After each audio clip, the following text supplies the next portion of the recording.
Well, good evening, everyone. Welcome to the Brian Crombie Radio Hour on Saga 960. A real pleasure for me tonight to introduce you to Sara MacIntyre, who is got a really impressive background. She was communications director, secretary to Stephen Harper, Prime Minister Stephen Harper at one point in time.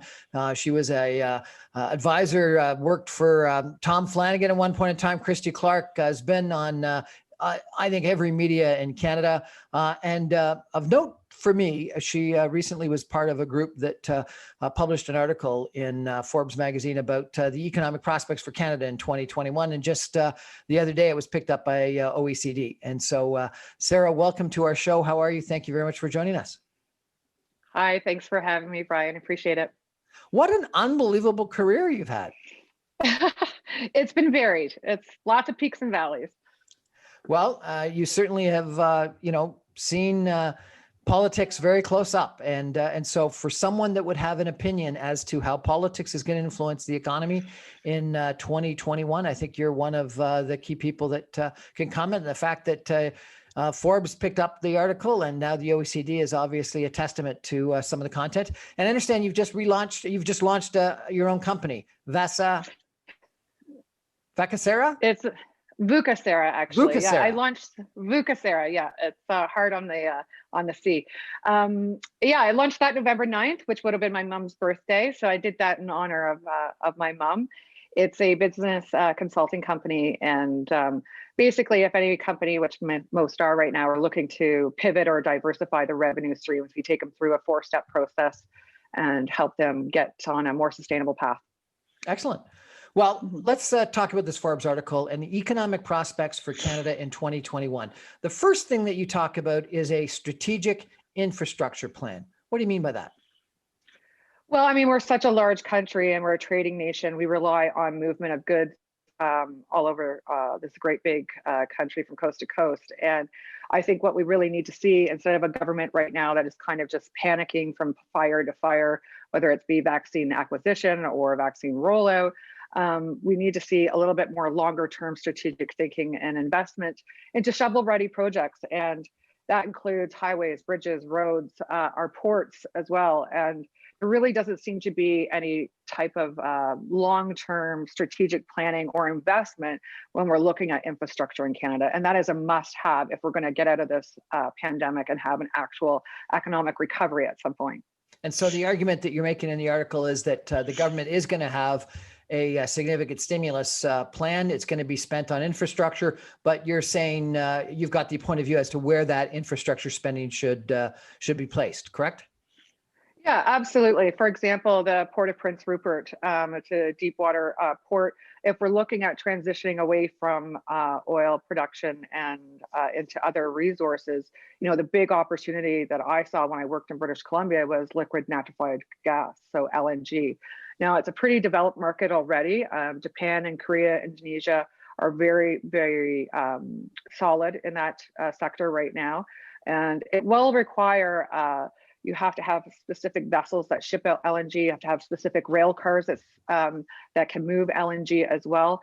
Now, when I was working for Christy Clark at one point, this is ages ago, we did do a trade mission to Asia. And so I've been through the LNG plants in Japan and in Korea. And so there's a lot of infrastructure needs in order to move that particular resource to market.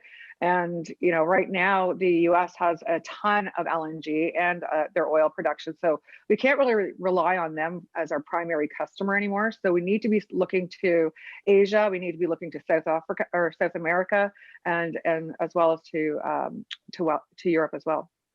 We're chatting tonight about the prospects for Canada in 2021, the economic prospects for Canada, with Sara MacIntyre, who is, as I mentioned, has got an incredible career with former Prime Minister Stephen Harper, former Premier of British Columbia, Christy Clark, amongst many others. And we'll maybe talk a little bit about that in the future. She's recently been part of an article in Forbes magazine, as well as the OECD, about Canada's prospects for 2021. We're going to take a break and come back and talk more with Sara. Some of the issues that we're going to talk about are the strategic infrastructure plan, which we just touched on, a skills mismatch, disruption in post-secondary education, getting our resources to market, impact of the Biden administration, Keystone XL, and as we just were chatting about the LNG opportunity. Stay with us. We'll be back in a minute. Okay. Well, welcome back to the Brian Crombie Radio Hour on Saga 960. We're chatting tonight with Sara MacIntyre, who is a unbelievably experienced political operative, I'll call her, a communications expert. She's worked for former Prime Minister Stephen Harper, former Premier Christy Clark, amongst numerous others. And she's just launched her own strategic consulting company where she's helping mid-sized companies that are looking for strategy and growth opportunities. We're talking about an article recently published in Forbes magazine that talked about Canada's economic challenges for 2021. And Sara, we were just talking about strategic infrastructure investments. And I guess what you're saying is that you're worried that the federal government isn't being strategic in its infrastructure investments. You know, some people criticized in 2009, Stephen Harper's government for, I remember, what was it, in Tony Clement's riding, building a gazebo or something like that. So, you know, what you've been in government, what is the challenge? You mentioned shovel ready. How do you get government ready to invest the right dollars in shovel ready projects, which have got to be immediate, but that people like you are going to correctly call strategic? Well, I mean, that's a big question. I think number one is government needs to get out of Ottawa and actually get onto the ground and talk to local businesses and small and medium enterprises to see what their needs are, what their potential challenges are, what their opportunities are.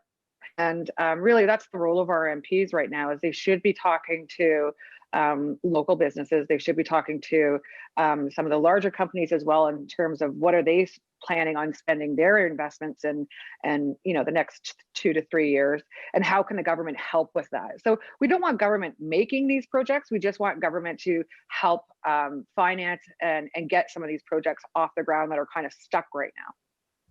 So I saw Elizabeth Warren, U.S. Senator, on the news media this past weekend, and she was talking from a United States standpoint about how most of that investment should be in green infrastructure. Back last fall, I interviewed Elizabeth May, the former leader of the Green Party, and she had a similar pitch. Are you concerned about, or are you excited about the potential investing in green infrastructure?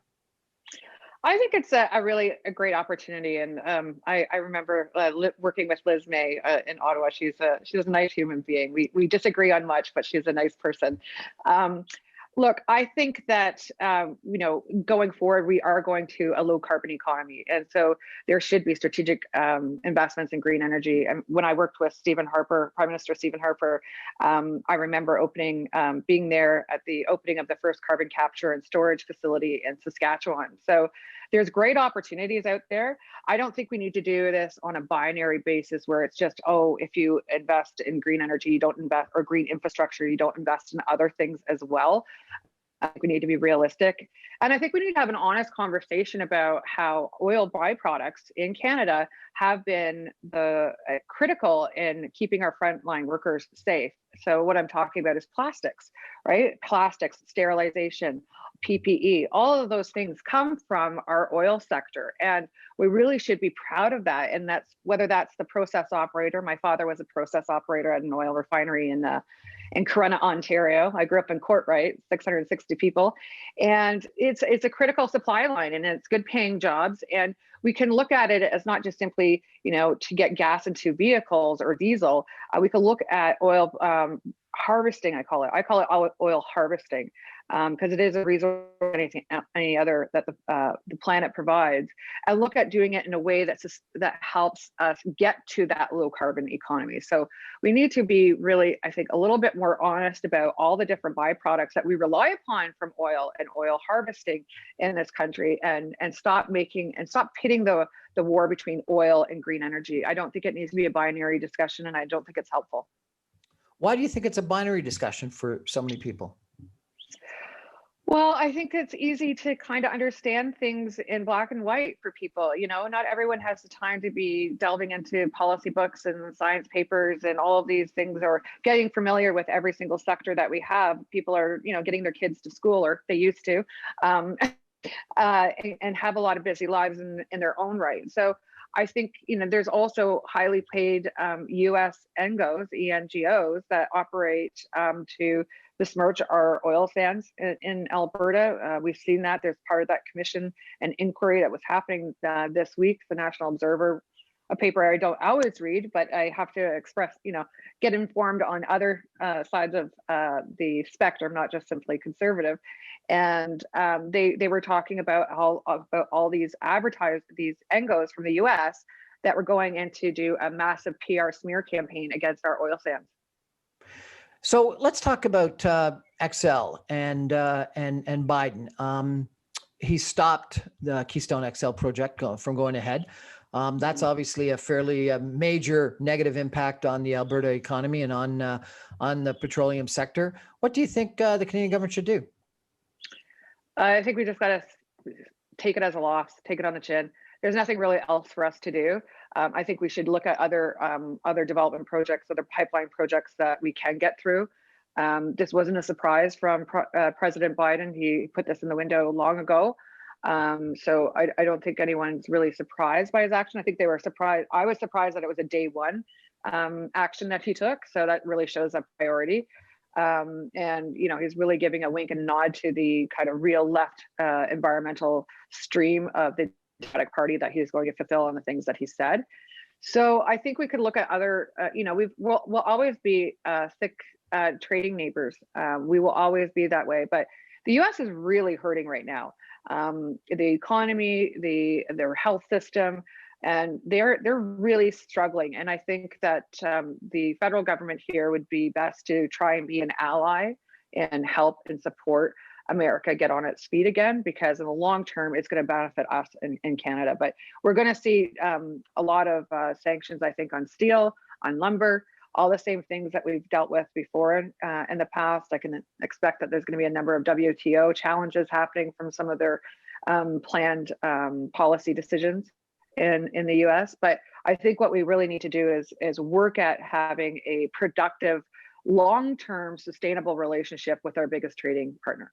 So this protectionism and nationalism that we saw with former President Donald Trump, you think is actually going to continue under Biden? We're not absolutely. See a return to globalization. No, it's going to be worse. There is a real it's worse. Yes, absolutely. Yeah, prepare for that. And that's why we got to start looking to other markets, and that's why we need a strategic infrastructure plan. Look, the Democratic wing of the party, the Democratic Party is like every party; it's a coalition, right? And the Biden-Kamala Harris coalition is really focused on build it in America. They don't want goods coming into America. They want to build it there. They want to put people back to work. And you have to remember that their economy, isn't expected to recover as quickly as ours. I think the last projection was for 2021 with 3.2% growth.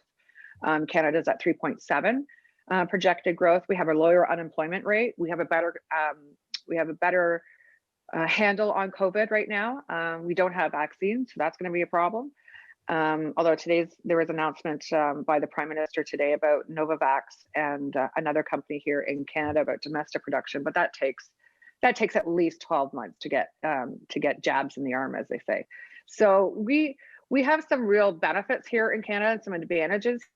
And so I think what we should be doing is preparing for more protectionism from the US for some of our key sectors and help find them other markets to sell to.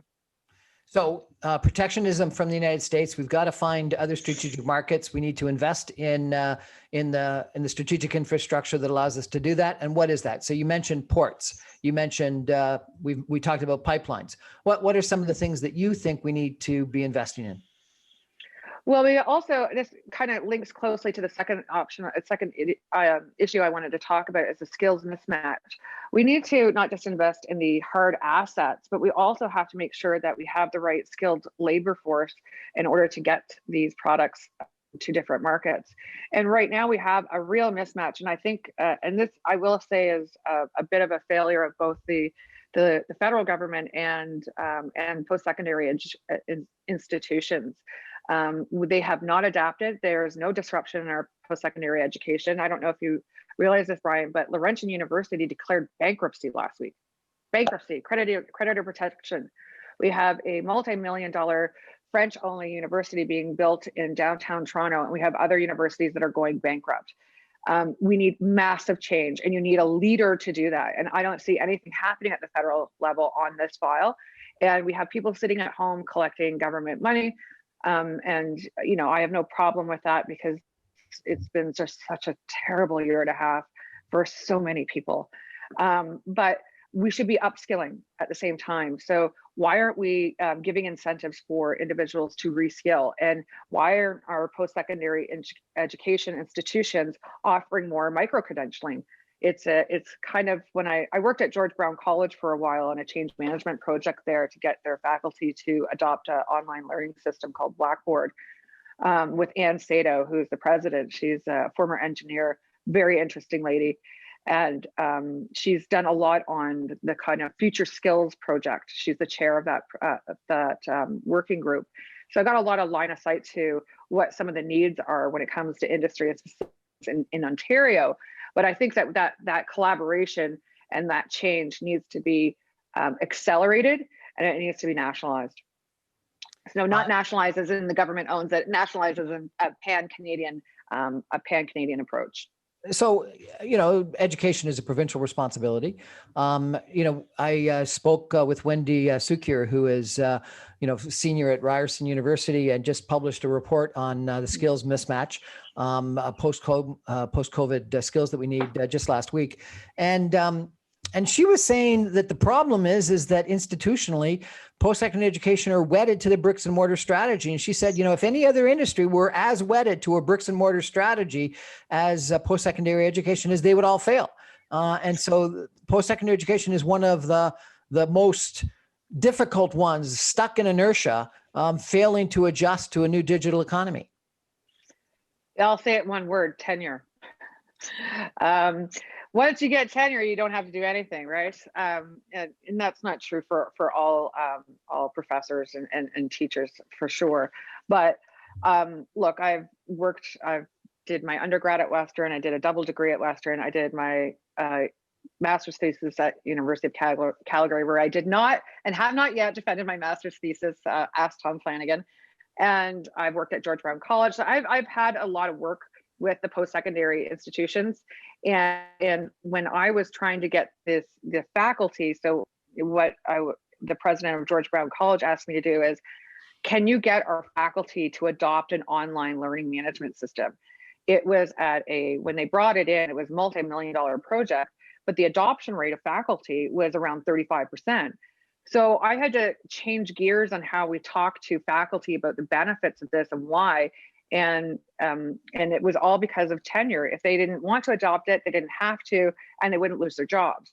So the incentivized, there's really a disincentive to change in our education system, and that needs to completely be disrupted.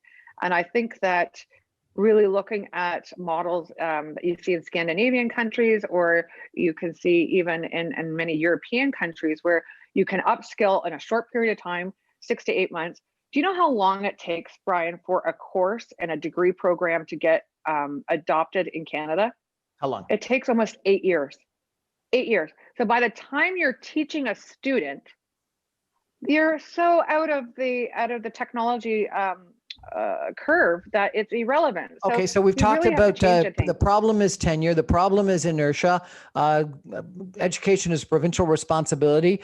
We need to dramatically upskill people getting ready for a post-pandemic environment. And you're saying that there's no leadership from Ottawa. So what do you want? Well, I want to have this conversation started. Where I really think a lot of the responsibility is in research institutes, like the one I just joined at Calgary, the Halton Research Institute, started by Marco Navarro-Gini, and really start putting out concrete policy ideas for legislators to adopt. So instead of just complaining on the sidelines, let's get a framework in place. You know, I've identified the 3 areas I think that we need to invest in terms of the federal budget, which will be coming sometime in the next 2 months, right? You know, we get it the first quarter of every year. And then, of course, we're in a minority parliament right now, so that becomes a money bill. So then it becomes a confidence motion in the true government. So we could possibly be facing an election in the spring. I think it'll be a late spring. We'll have to get some of that vaccine rollout kind of ironed out before the Liberals are going to be ready to go. Oh, but no. You think there'll be an election this spring? Yes. So you think that Aaron O'Toole, the Conservatives, the Bloc, the NDP will vote against the budget? I think the Bloc will vote for it. I think the NDP will vote for it. So there's a little bit of wiggle room there. I think that the Liberals want it. The Conservatives want it. They just closed out $13.7 million in fundraising. I think that was the figure. You're going to have to double check on that. In the last year, the NDP have paid off their campaign debt, so they need to fundraise in order to get ready for it. And you need to have at least, between $40 and $50 million in the bank in order to run a good campaign nationally. Now, campaigning is going to be different, right? What is a campaign going to look like? Well, the only party that's gone through a campaign during the pandemic is the Conservatives. So they do actually have an advantage in terms of how do you run a campaign during a global pandemic. Sara MacIntyre calling for a late spring election based on the budget being defeated. Oh my God. We're going to take a break and come back with Sara and some more issues for 2021 for the Canadian economy in just a minute. Stay with us. Hello. Welcome back to the Brian Crombie Radio Hour. We're talking tonight with Sara MacIntyre, who is a former communications expert with numerous different politicians, including former Prime Minister Stephen Harper, former Premier Christy Clark, etc. And she's now running her own strategic consulting business for mid-size companies that need some help in growing. And she's recently been part of a group that have published an article both in Forbes as well as the OECD on the challenges for the Canadian economy in 2021. And that's one of the reasons why I wanted to chat with her. But I also wanted to chat with her about what a fascinating career. What was it like? How do you compare working for Stephen Harper and Christy Clark?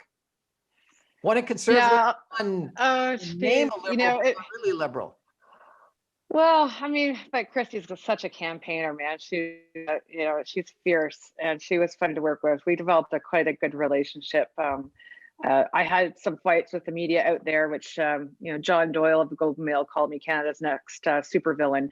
It was a tongue in cheek. I'm quite good friends with John now. But look, I have a very different relationship with Stephen Harper. I've known him since 2002. I was part of the people that went into the NCC where he was working and goaded him to try and come back and take over the Alliance, and then worked with him on the Alliance and worked with him in opposition. And look, when I moved to Ottawa, I didn't have any political experience. I'd never knocked on a door. I mean, I've done some phone calling on behalf of the leadership when Harper was running to take over the Canadian Alliance. But I knew Tom Flanagan, who was the chief of staff to then opposition leader Stephen Harper. I knew Ray Novak, again, one of his former chiefs of staff, and working with him at Harper and Associates now. And so I stayed at Stornoway when I got to Ottawa. Like I stayed at, there was an apartment above the garage at Stornoway, and that's where I stayed until I found a place. So, and who was I working for? I was working for Brian Pallister, who's now Premier of Manitoba, on the Aboriginal Affairs file. But look, so I'm quite friendly with the former Prime Minister and his family. I've known the kids and Lorene. Lorene and I used to make salsa in the kitchen, and the youngest, who's not so young anymore, used to call me the smoking and drinking girl. So my relationship with the former Prime Minister, I think, is quite unique. We would have laughs to the point we would be crying on the plane when we were in transit somewhere. But it was also, I was an advising on press secretary, so media relations and communications, but I could also kind of influence things that I wanted to happen while we were in transit, while all the other staff weren't around, and get them to my way of thinking on some things, or to think about something differently. And, I got to meet the Queen. I've met Barack Obama. I've met David Cameron. I've met every world leader there is. I'm just so privileged to have been able to for him. What an incredible experience. Your master's thesis is on challenges for Indigenous communities? Yeah, it's focused on the Aboriginal sentencing provision in the criminal code, which was brought in 1996. So it instructs sentencing judges to pay particular attention to the circumstances of Aboriginal offenders and how that's been interpreted by the Supreme Court in two landmark decisions. One was Gladue, and then the second one is Dubé. I didn't publish it and I haven't defended it. And, I've, as any good thinker is, you change your opinion on things as you get more information. And so I'm kind of glad that I didn't publish it, because it was a very structuralist assessment, as opposed to a more compassionate assessment that I see things now. I used to be the big, law and order person. If you commit a crime, you do the time. And I've changed my opinion on that substantially. I think prison is the worst thing that we can do to a human. And I think it just really mars people for the rest of their life, regardless of what the degree or defense or offense is. I think we need to be a lot more supportive to people on mental health issues. There's a lot of systemic issues in First Nations communities, particularly in the West. It's a very different relationship with the Crown in Ontario, Quebec, and Eastern Canada, as well as BC. And that has to do with the Royal Proclamation. Yeah, I'm a total nerd. Then the numbered treaties. The numbered treaties have different provisions than the Royal Proclamation. And so, for example, in Ontario, on a First Nations reserve, they've called this Section 99 land rights. So you can actually mortgage property on a reserve in Ontario, Quebec, Atlantic Canada, and in British Columbia, but you can't do that in the West. Well, one way to ensure poverty and impoverishment is for people not to be able to own property. How do you raise equity if you can't own property? I hang my head in shame as a Canadian that we have water boil advisory in First Nations communities for generations. So when I read your thesis topic, listening to you now, you sound reasonably progressive. Why are you a conservative?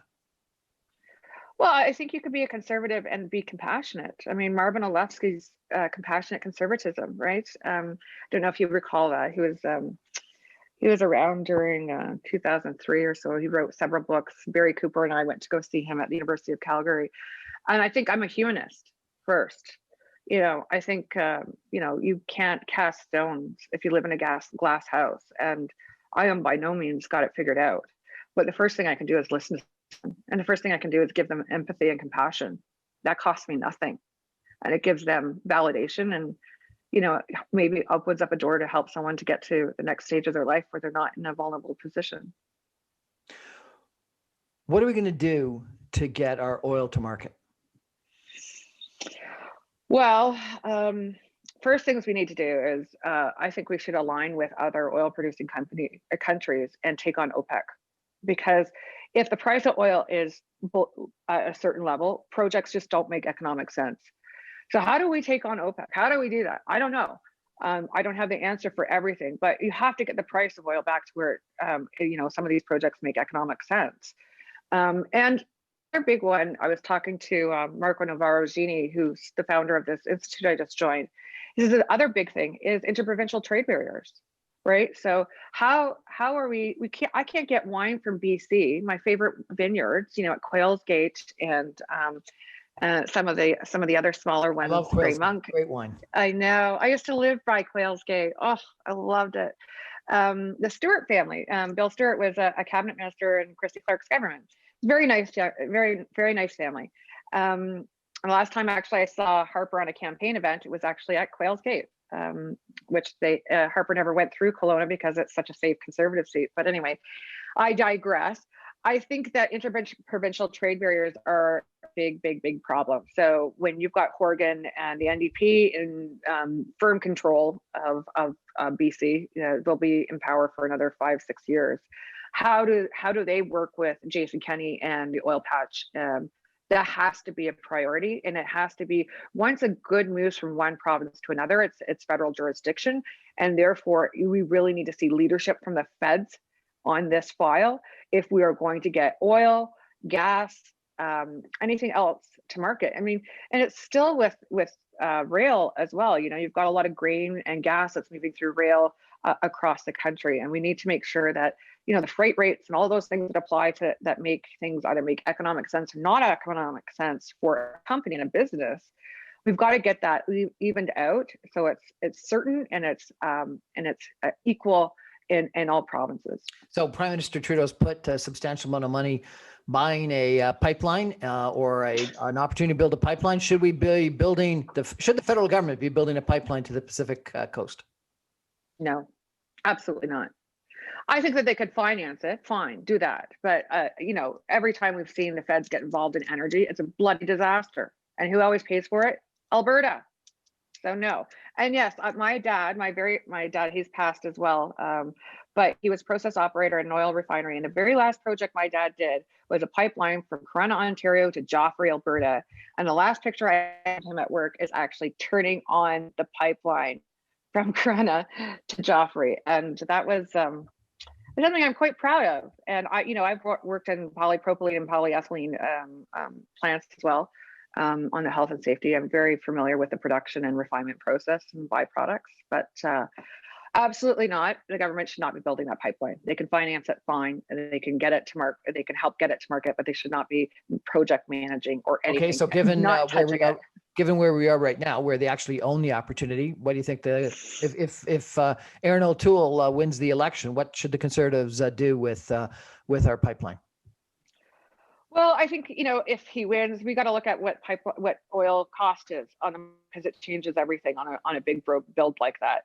We've got to see what's happening with OPEC and what their plan is for production over the next 6 months. And I think we got to go into the past and talk to people on the ground, talk to other companies, and see if we can find a way to actually structure a deal where this is private money and people going to work instead of taxpayer dollars. LNG, is that the solution? We're really late to the game on LNG. You know, I was in Japan and Korea in 2014, and I've been through the LNG plants. You have to have very specific vessels to move LNG, as well as rail cars have to be specifically made. But that's all projects that can be ready in the ground, right? When I say shovels in the ground, okay, well, let's start building. Let's start commissioning some of these ships. Let's get Davy to work. Let's get, Irving to work, and retrofitting some of their shipbuilding yards. Instead of making ferries, maybe they should start making LNG tankers and work with TransAlta or some companies that are, already operating, like the Kitimat facility is already done. It's already working. I talked to Mark Rizzo today. I did a few calls before we had our interview because I wanted to get a sense of some challenges and opportunities in the Canadian market in the next 6 to 8 months. And Mark was referencing the Kitimat facility that's already in production in LNG. So we do have skin in the game. We know how to do it, and it's a great way for any of those displaced workers that people are hurting in Alberta, like hurting, and have been for a long time, and not been acknowledged by our federal government. And it's a bloody shame. It's embarrassing. But that is an opportunity. And there is, if we're going to have to look at, China is eventually going to have to start migrating off of coal. And there's still a huge marketplace in China. You can't feed it enough, literally and figuratively. So if we can get some production in the pipeline, as it were, then we've got an opportunity to be a player in the LNG sector and space, which we aren't right now. Japan and in Indonesia in particular, and Korea have basically got the Southeast Asia market already locked up. So we've got to come in with something, and we got to get there fast. In the Forbes article that you were a contributor to, the number one issue that they talked about was supporting small and medium-sized enterprises, digitization to advance economic recovery. And it's interesting, the person quoted in the article says the government's got to get in with tax breaks and incentives and other grants to help small and medium-sized companies accept the digital economy. Is that government's role? Well, I think it's their role to provide the right incentives for a change that's already going on, whether or not small businesses adapt or not. Those that don't adapt will die. And one of the calls I made was to a venture capitalist friend of mine, and I'm saying, well, what's happening now? And he says, for about 6 months it was pretty dead. There was no deals happening. Now everybody's back online. All the deals are happening again, and it's all in the digitization space. And so there's lots of opportunity that's happening right now. And there's lots of sectors that are not even just small and medium-sized businesses that need digitization, but we need to disrupt our banking system. We need to disrupt our telecommunication system. We live in a mercantile economy, and it's what's holding us back. And part of that is a legacy of insecurity against being like America. So we've always wanted to be like Canada. We're not corporatists. We're not big corporation supporters. Well, that's also meant that we've had no choice in internet and phone and cable. We've had no choice in big banking and mortgages. I bought my very first home September 11th this year in Elora, and I have been in business on my own for 6 years. I have great credit rating, and I had about 20% of the cost of the mortgage in the bank, and I couldn't get a mortgage, Brian. I couldn't get a mortgage. How is that possible? So they're making decisions based on legacy banking decisions, and they're not making business deals. As a businesswoman, I was frustrated. I have been working with TD since November 4th, trying to get my mortgage brought into TD, and they still can't do it. And I'm making money. I'm busy right now. I'm everywhere. I'm writing, I'm planning, I've got clients, I've got pitches. How, if I'm not supported, and look at who I am, and I have a big voice. If I'm not supported, what do you think the average small to medium-sized business owner feels like right now? The Ryerson report I quoted earlier said the biggest trend in the future was gig economy, and that we're all going to have short-term jobs, contract jobs, et cetera. And you're right. It's going to be challenging for us to qualify for mortgages if we're dependent on self-employment. Yeah, and I think, the other side of that picture is the big banks I think of it, if this was happening in the US, the banking behavior was happening in the US, they would have been broken up by now. There would have been, collusion investigations. They collude on everything. And, they can challenge me and serve me with notice if they want. I don't care. It's true. It's patently true. And everybody knows it. And it needs disruption. It's the same with telecommunications. What if you're in a First Nations reserve, you have a boil water advisory on, and your kid's supposed to be on a home online learning, and all you would get is government money each month, and $300 of that has to go to Bell Canada? Piss off. So it's interesting. I noticed on your political affiliation, you don't, I think it's on Facebook, you don't actually show conservative, you say libertarian. Some of your libertarian principles are coming through right now. Yes. Well, I did work at the Taxpayers Federation, and as we discussed, I think offline earlier, less government, more accountable government, less waste. I believe in a social safety net. I believe we have a duty and responsibility to look after those that are vulnerable, to those that society has wronged, like First Nations, and those that are struggling with systemic racism from our police forces. But I also believe that human ingenuity is best at solving its own problems. And the more that government gets in the way, and we have never felt the presence of government like we have now. Stay at home. You can't go anywhere. You're going to get fined if you go out. Kids are getting fined for playing hockey in Canada. Like, how is this happening? And people are acquiescing, and people are scared. People don't know what to do. But it's a year and a half of this. We see some light at the end of the tunnel, but government should, once government gets in there, it's very hard for them to get out of a space. So there's been a bit of a power grab, I feel, right now in unnecessary ways. But yet at the same time, you're saying we need more national leadership. Well, leadership is one thing. Telling me I can't leave my house when there's been no cases in my town for 6 months, and shut down all my friends' businesses that are owned here. Okay, but that's not Justin Trudeau. That's Doug Ford, your friend. Is he my friend? Is he my friend? I'll tell you one thing. Listen to this, Brian. So I was watching CBC one morning, and a woman, she's a president of her company. She has a construction company in Burlington. And she, you know what she said? Why is Doug Ford picking on the little guy? That's his base. He is in big trouble with his base right now because of this. Now, do I want to say, be the person that's, so lucky in my hindsight 2020 chair, like you should have done this and you should have done that?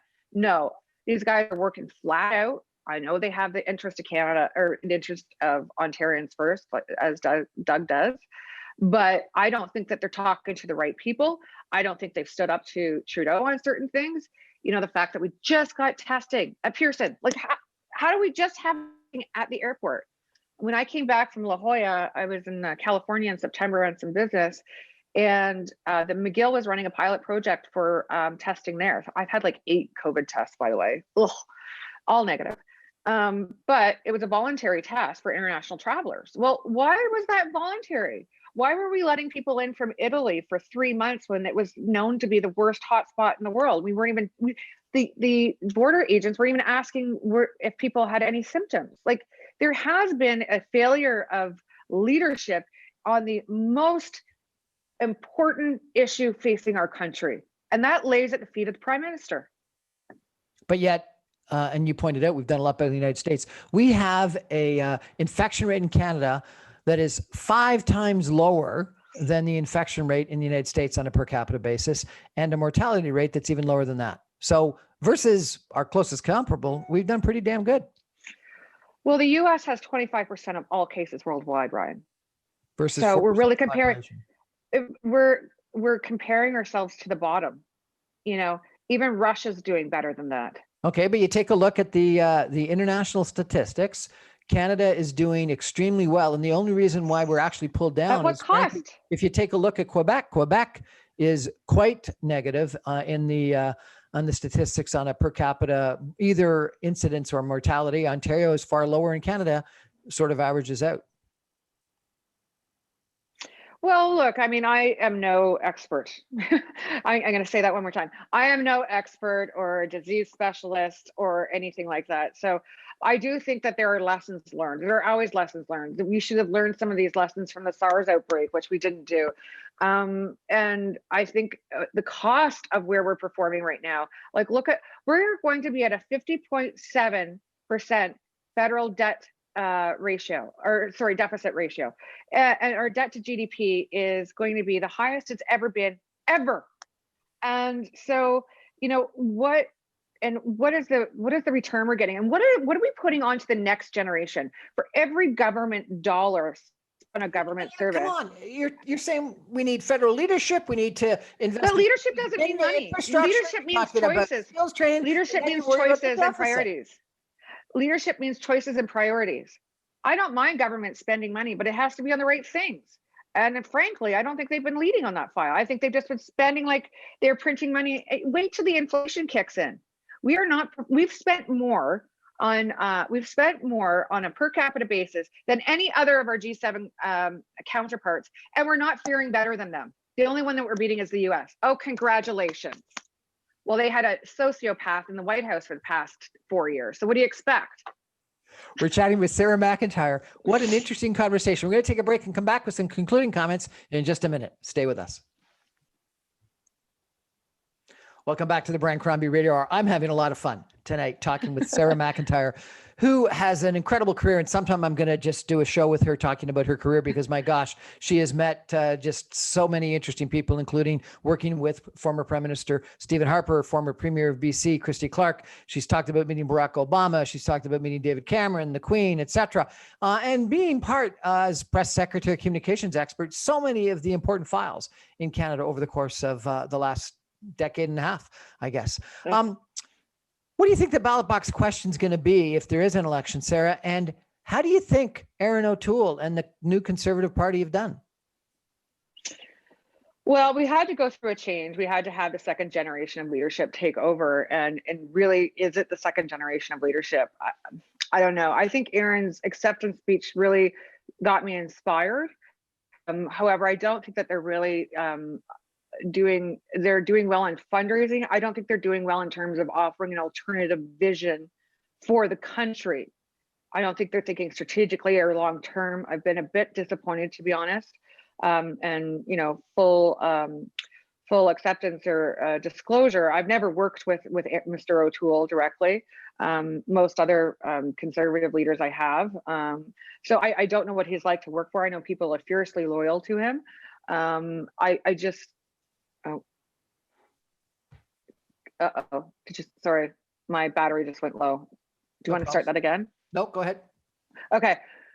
So I've been, I haven't been inspired since his speech, to be honest.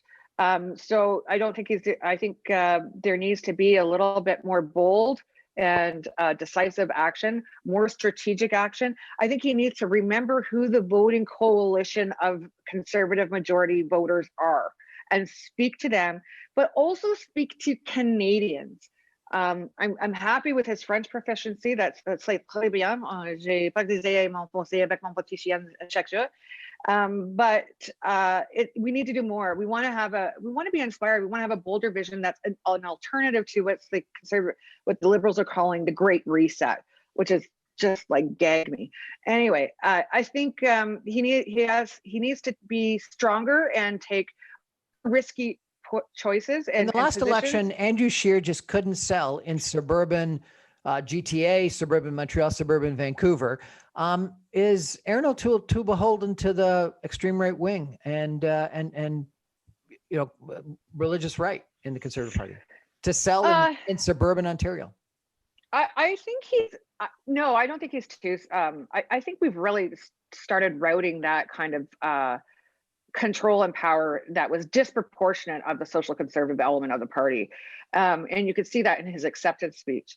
And the Tanya Granick Allens and the crazy Derek Sloans are all kind of out to pasture now, right? So I think the challenge, Aaron, will be vote for me. I'm an old white guy, and I'm about change. So, and I'm for the army and in the military and the vets. And so there is he has to spend a strategic amount of time on the soccer moms, suburban areas, and Quebec. We need to get Quebec back into this tent. And he needs to work with Max Bernier on that. Talk to Max and figure out what actually resonates with Quebecers. And Max, say what you will about him, he does have a strong following. He doesn't like to do all the work, but he likes to have all the accolades. But anyway, I think that there is hope there, but they got to change things up. And I'll tell you one thing, another thing that bothers me is when a new conservative leader comes in and they or their staff don't reach out to me and ask, what should we be doing? That tells me of hubris and ego and insecurity. We're chatting tonight with Sara MacIntyre, who is a long-term political communications expert, press secretary, communications expert to Prime Minister Stephen Harper, to former Premier of British Columbia, Christy Clark, among numerous other things. And she's launched her own firm, Vucasera, which you can get at vucasera.com, VUCASERA.com, where she helps mid-sized companies grow, particularly in the oil and gas, telecommunications, et cetera, businesses? Yeah, oil, gas, grain, and telecommunications are kind of my fields of expertise. Sara MacIntyre, thank you so much for joining us. It's been a provocative, interesting discussion. If you're right that the budget goes down to a no confidence vote and we're into election, we're going to have to chat again. Oh, absolutely. I'd love to. Thanks for having me, Brian. That's our show for tonight. Thanks for joining us. Good night, everybody.